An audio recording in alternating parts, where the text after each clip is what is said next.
नमस्कार। आज हम एक ऐसी किताब पर थोड़ी गहराई से बात करने वाले हैं जिसने सच में लाखों लोगों की पैसे को लेकर सोच बदली है। रॉबर्ट कियोसाकी की रिच डैड पुअर डैड हाँ, ये किताब तो मतलब सालों से चर्चा में है। बेस्ट सेलर रही है। बिल्कुल। और देखिए, इस पर राय भी अलग अलग है। तो हमारे पास ना इस किताब का एक काफी डिटेल्ड रिव्यू है। आज हम इसी रिव्यू के जरिए समझने की कोशिश करेंगे कि भाई इस किताब में ऐसा है क्या। क्या खास है इसमें? हाँ, क्यों इतनी प्रभावशाली है और कहाँ मतलब थोड़ी कमी रह जाती है। सही बात है, दोनों पहलू देखना जरूरी है। तो चलिए इस रिव्यू को ही देखते हैं कि इसके अंदर क्या है। हमारा मकसद साफ है, रिव्यू के बेसिस पर किताब के जो मेन आइडियाज हैं उसकी ताकत क्या है और जो आलोचनाएं होती हैं उनको समझना। क्या ये वाकई में फाइनेंशियल फ्रीडम दिला सकती है या सिर्फ मोटिवेशन है? बिल्कुल, इसी सवाल का जवाब ढूंढते हैं। चलिए शुरू करते हैं। जरूर। तो शुरुआत करते हैं किताब की कहानी से ही, जो काफी दिलचस्प है। ये पूरी किताब असल में लेखक के दो पिताओं के पैसे को लेकर जो बिल्कुल अलग नजरिए थे उसी के आसपास घूमती है। हाँ, एक रिच डैड, एक पुअर डैड। बिल्कुल। एक उनके अपने पिता, जिन्हें वो पुअर डैड कहते हैं, वो पढ़े लिखे थे, अच्छी सरकारी नौकरी में थे, पर हमेशा पैसों की दिक्कत रहती थी उन्हें। ट्रेडिशनल रास्ता। हाँ। और दूसरी तरफ उनके दोस्त के पिता, रिच डैड, उन्होंने ज्यादा स्कूल की पढ़ाई नहीं की थी, पर वो एक कामयाब बिजनेसमैन और इन्वेस्टर बने। अच्छा। तो रिव्यू कहता है किताब का निचोड़ यही है कि सिर्फ डिग्री काफी नहीं है।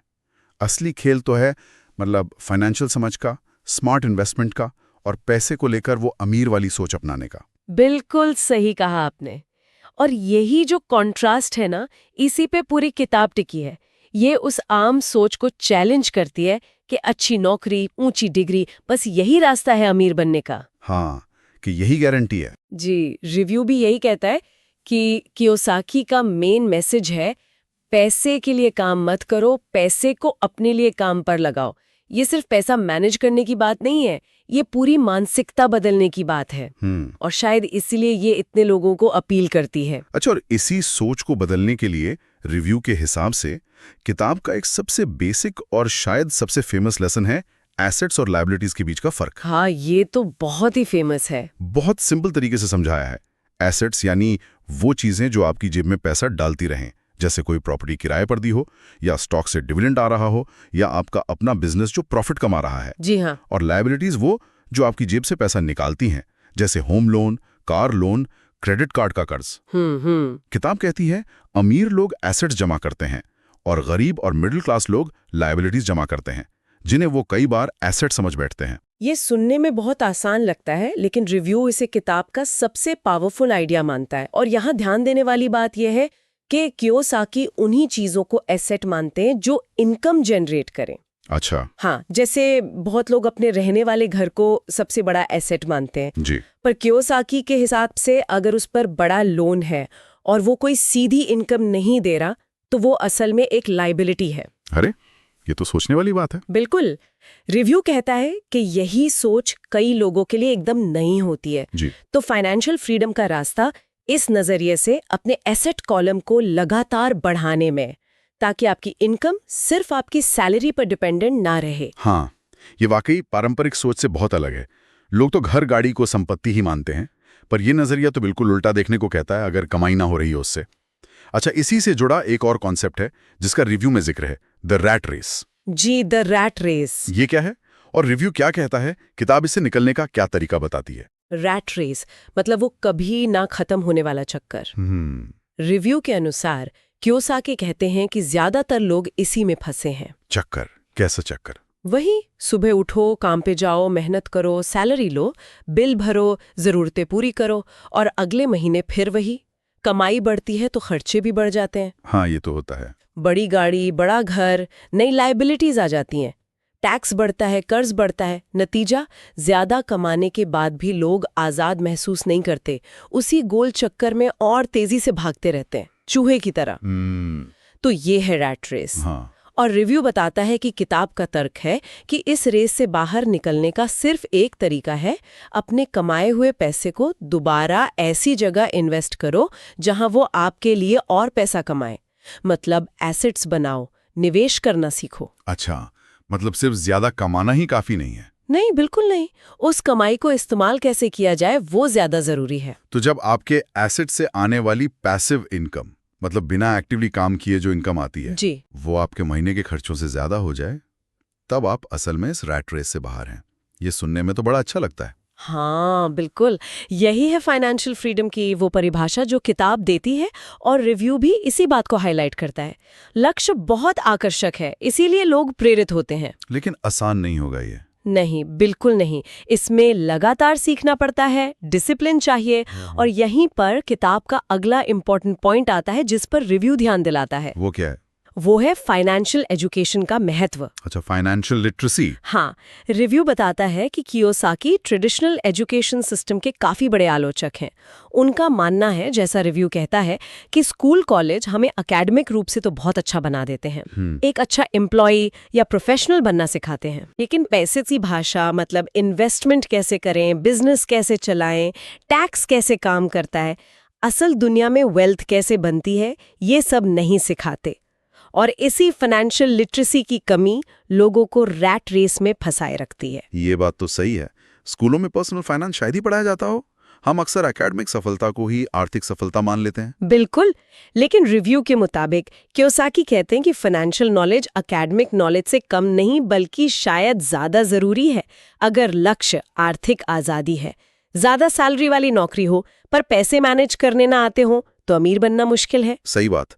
और इसी फाइनेंशियल लिटरेसी को बढ़ाने के लिए किताब एक और बड़ी इंटरेस्टिंग सलाह देती है, जिसका रिव्यू में जिक्र है। वो है, सिर्फ कमाने के लिए काम मत करो, सीखने के लिए काम करो। अच्छा, ये कैसे? आमतौर पे तो लोग अच्छी सैलरी के लिए ही जॉब बदलते हैं। हाँ, वही तो। या जवानी में ऐसी जॉब्स या मौके ढूंढो जहां आपको जरूरी स्किल सीखने को मिले, भले ही शुरू में सैलरी थोड़ी कम क्यों ना हो। कौन सी स्किल्स? जैसे सेल्स की स्किल, मतलब बेचना आना, मार्केटिंग, कम्युनिकेशन, अकाउंटिंग की बेसिक समझ, इन्वेस्टमेंट के प्रिंसिपल्स, लोगों को मैनेज करना, लीडरशिप। ये वो स्किल्स हैं जो आगे चलकर अपना बिजनेस शुरू करने या सफल इन्वेस्टर बनने में बहुत काम आती हैं। समझ गया। मतलब शॉर्ट टर्म सैलरी की जगह लॉन्ग टर्म स्किल डेवलपमेंट पर फोकस। जी ये स्किल्स खुद ही आगे पैसा बनाने के रास्ते खुल सकती हैं। जी, ये तो वाकई करियर को देखने का एक अलग नजरिया है। निश्चित रूप से। ये एक तरह का इन्वेस्टमेंट है, खुद पर इन्वेस्टमेंट। और जहां इन्वेस्टमेंट की बात आती है, वहां रिस्क की बात भी आती है। हाँ, रिस्क तो होता ही है। तो रिव्यू के मुताबिक किताब का एक और मेन लेसन इसी से जुड़ा है। कौन सा? वो रिच डैड वाला, कि रिस्क लो, फेल होने से मत डरो। बिल्कुल वही। रिव्यू कहता है कि किताब के अनुसार ज्यादातर लोग फाइनेंशियली स्ट्रगल इसलिए करते हैं क्योंकि उनमें पैसा खोने का डर बहुत ज्यादा होता है। वो सेफ खेलना चाहते हैं। हाँ, डर तो लगता है पैसा डूबने का। जी, जबकि अमीर लोग या वो सोच रखने वाले लोग समझे बूझे, मतलब कैलकुलेटेड रिस्क लेते हैं और फेलियर को उसे सीखने की प्रक्रिया का एक जरूरी हिस्सा मानते हैं, अंत नहीं मानते। ये माइंडसेट की बात है फिर तो। हाँ, ये माइंडसेट का बहुत ही इंपॉर्टेंट पहलू है जिसे रिव्यू ने भी हाईलाइट किया है। फाइनेंस की दुनिया में, चाहे वो इन्वेस्टमेंट हो या बिजनेस, बिना रिस्क लिए बड़े रिटर्न्स की उम्मीद करना तो मुश्किल है, लेकिन यहाँ कैलकुलेटेड शब्द जरूरी है। हाँ, मतलब अंदाजे से नहीं। नहीं, लापरवाही या जुआ नहीं, बल्कि जानकारी, एनालिसिस के बेस पर सोच समझकर फैसला लेना। और अगर फेल होते भी हैं तो उसे अंत न मानकर एक सबक की तरह देखना, अपनी स्ट्रैटेजी सुधारना और फिर कोशिश करना। यही रिच डैड की सिखाई गई सोच है, डर को हावी नहीं होने देना। तो ये थे कुछ मुख्य सबक जो रिव्यू इस किताब से निकालता है। अब अगर बात करें कि रिव्यू के हिसाब से इस किताब की असली ताकत क्या है, ये इतनी पॉपुलर क्यों हुई? रिव्यू के अनुसार किताब की सबसे बड़ी खूबी है इसकी सिंप्लिसिटी और कहानी कहने का स्टाइल। हाँ, कहानी तो एंगेजिंग है। बिल्कुल। ये फाइनेंस के मुश्किल कॉन्सेप्ट्स को दो पिताओं की कहानी के जरिए इतने आसान तरीके से बताती है कि जो लोग पर्सनल फाइनेंस में बिल्कुल नए हैं वो भी इसे समझ जाते हैं।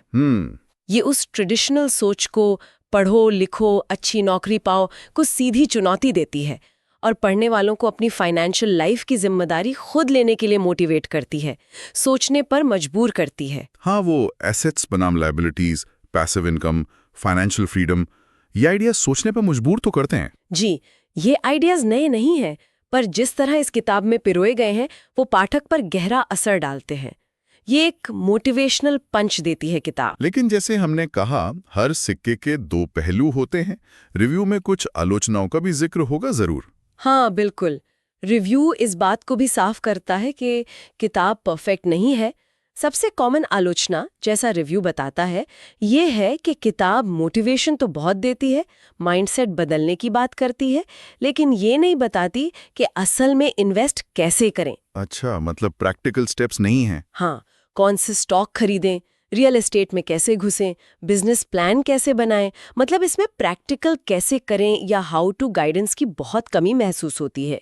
ये सिद्धांत बताती है पर अमल करने का ठोस रास्ता नहीं दिखाती। तो ये मोटिवेशन ज्यादा, प्रैक्टिकल स्टेप्स कम। कुछ ऐसा ही रिव्यू का निष्कर्ष है। दूसरी आलोचना ये है कि ये कई बार फाइनेंशियल दुनिया को जरूरत से ज्यादा सिंप्लीफाई कर देती है। असल जिंदगी में इन्वेस्टमेंट और बिजनेस कहीं ज्यादा कॉम्प्लेक्स होते हैं, उनमें बहुत बारीकियां होती हैं, रिस्क होते हैं, जिनका जिक्र किताब में बहुत सतही तौर पर मिलता है। और वो रिच डैड वाली बात? हाँ, एक और बात जिस पर कुछ आलोचक सवाल उठाते हैं और जिसका रिव्यू में भी जिक्र है, वो ये कि क्या रिच डैड सचमुच कोई असली इंसान थे या वो सिर्फ कियोसाकी ने अपनी बात समझाने के लिए एक काल्पनिक किरदार घड़ा था। अच्छा, अगर वो काल्पनिक है तो फिर किताब की कहानियों और सलाह की जो ऑथेंटिसिटी है उस पर सवाल उठ जाता है। ये तो काफी सीरियस पॉइंट्स हैं। प्रैक्टिकल गाइडेंस की कमी, ओवर सिंप्लीफिकेशन और रिच डैड की असलियत पर सवाल। तो इन सब बातों को ध्यान में रखते हुए रिव्यू के हिसाब से ये किताब आखिर किन लोगों के लिए सबसे सही है? रिव्यू का सुझाव है कि ये किताब खास तौर पर उन लोगों के लिए एक बेहतरीन स्टार्टिंग पॉइंट है जो पर्सनल फाइनेंस और इन्वेस्टमेंट की दुनिया में अपना पहला कदम रख रहे हैं। बिगिनर्स के लिए? हाँ बिल्कुल, स्टूडेंट्स, यंग प्रोफेशनल्स जो अभी करियर शुरू कर रहे हैं और अपने फाइनेंशियल फ्यूचर के बारे में सोचना चाहते हैं, वो लोग जो अपनी मौजूदा नौकरी या लाइफस्टाइल से मतलब थोड़ा फ्रस्ट्रेटेड है, जिन्हें लगता है कि वो रैट रेस में फंस गए हैं और अपनी सोच बदलना चाहते हैं। और हाँ, वो लोग भी जो एंटरप्रेन्योर या इन्वेस्टर बनने का सपना देखते हैं, उनके लिए ये किताब एक मजबूत वैचारिक नींव रख सकती है। मतलब ये उन लोगों के लिए है जो क्यों और क्या समझना चाहते हैं, हाँ, भले ही कैसे के लिए उन्हें कहीं और देखना पड़े। बिल्कुल सटीक कहा आपने। ये एक माइंडसेट बदलने वाली, आंखें खोलने वाली किताब है। ये आपको फाइनेंशियल दुनिया का मैप नहीं देती, पर ये आपको उस मैप को पढ़ने और समझने के लिए जरूरी नजरिया जरूर दे सकती है। ये आपको सवाल पूछने पर मजबूर करती है। तो कुल मिलाकर इस पूरे रिव्यू का निचोड़ क्या निकलता है? रिव्यू का सार यही है कि रिच डैड पुअर डैड को एक डिटेल्ड फाइनेंशियल प्लान या स्टेप बाय स्टेप गाइड समझने की भूल नहीं करनी चाहिए। इसकी असली ताकत है इसकी प्रेरणा और इसका नया नजरिया। ये पैसे, काम, वेल्थ क्रिएशन और रिस्क के बारे में हमारी बनी बनाई सोच को चैलेंज करती है। हाँ, ये तो करती है। भले ही इसमें प्रैक्टिकल डिटेल्स की कमी हो और कुछ बातें कंट्रोवर्शियल हों, लेकिन इसने लाखों लोगों को अपनी फाइनेंशियल सिचुएशन के बारे में ज्यादा सीरियसली सोचने और पहला कदम उठाने के लिए इंस्पायर किया है। रिव्यू इसे कुल मिलाकर काफी पॉजिटिव नजरिए से देखता है, 5 में से 4.5 स्टार देता है। 4.5 स्टार्स? हाँ, और इसे फाइनेंशियल फ्रीडम की जर्नी शुरू करने वालों के लिए एक जरूर पढ़ें किताब मानता है, बस सही उम्मीदों के साथ। ये दिलचस्प है। एक किताब जो प्रैक्टिकल सलाह कम देती है फिर भी इतनी असरदार है क्योंकि वो लोगों की सोच पर गहरा असर डालती है। ये दिखाता है कि माइंडसेट कितना जरूरी है। बिल्कुल, सोच बदलना ही अक्सर सबसे बड़ा और सबसे मुश्किल कदम होता है। ये किताब उस कदम को उठाने में मदद करती है। चलिए, तो इस चर्चा को खत्म करते हुए एक सवाल श्रोताओं के लिए छोड़ जाते हैं जो इस रिव्यू और किताब के विश्लेषण से ही निकला है। जी, अगर ये मान लें कि ट्रेडिशनल एजुकेशन, जैसा किताब कहती है, हमें आर्थिक रूप से सफल होने के लिए पूरी तरह तैयार नहीं करती, तो आज की इस तेजी से बदलती दुनिया में जहां इंफॉर्मेशन इतनी ज्यादा है, फाइनेंशियल नॉलेज और वो जरूरी स्किल्स हासिल करने के वो कौन से अनदेखे या कम महत्व दिए जाने वाले रास्ते हो सकते हैं जिन पर शायद हम सभी को ज्यादा ध्यान देना चाहिए? बहुत अच्छा सवाल है, सोचने लायक। इस पर सोचिएगा जरूर।